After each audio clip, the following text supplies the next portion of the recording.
Plusieurs activités ont marqué la célébration de la 26e édition de la Journée nationale de la paix à Agboville. Tôt le matin, le corps préfectoral, les autorités locales, les guides religieux, les responsables de services, de partis politiques, d'associations de jeunesse et de femmes ont participé à une marche sportive. Les marcheurs ont effectué le parcours de la paix et de la cohésion sociale allant du rond-point central de la ville à la préfecture. Une séance de fitness a achevé le volet sport.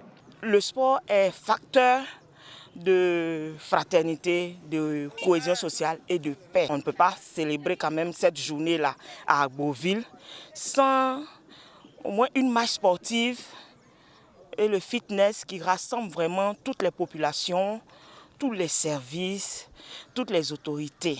L'évêque du diocèse d'Agboville, Monseigneur Alexis Touablioulo, ayant participé à la marche aux côtés de l'imam central de la Grande Mosquée, El Hadj Diarra Ibrahim Khalilou, a apprécié la communion autour du sport. Nous devons avancer tous ensemble.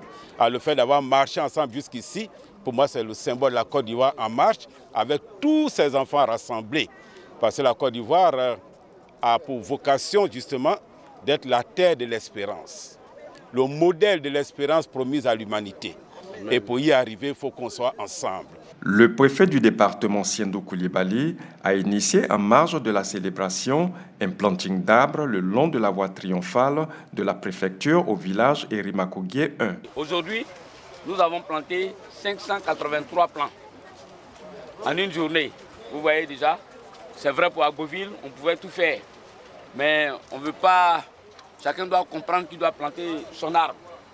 Et dans un mois, on se retrouvera encore.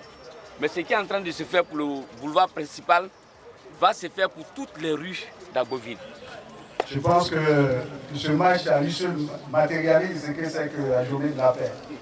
Quand on voit l'imam à côté de l'évêque, les forces de défense à côté de monsieur le préfet et de toute la population, ça veut dire que nous sommes tous des frères et sœurs et nous devons nous tendre la main pour que non seulement la paix et la cohésion règnent, pour que nous puissions vivre ensemble pour conduire notre pays vers son développement.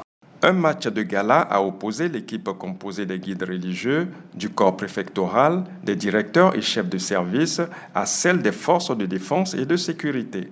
Les hommes en tenue ont perdu au score de 4-1. Les activités marquant la célébration de la Journée nationale de la paix à Agboville se sont achevées par une messe d'action de grâce à la cathédrale Saint-Jean-Marie Vianney.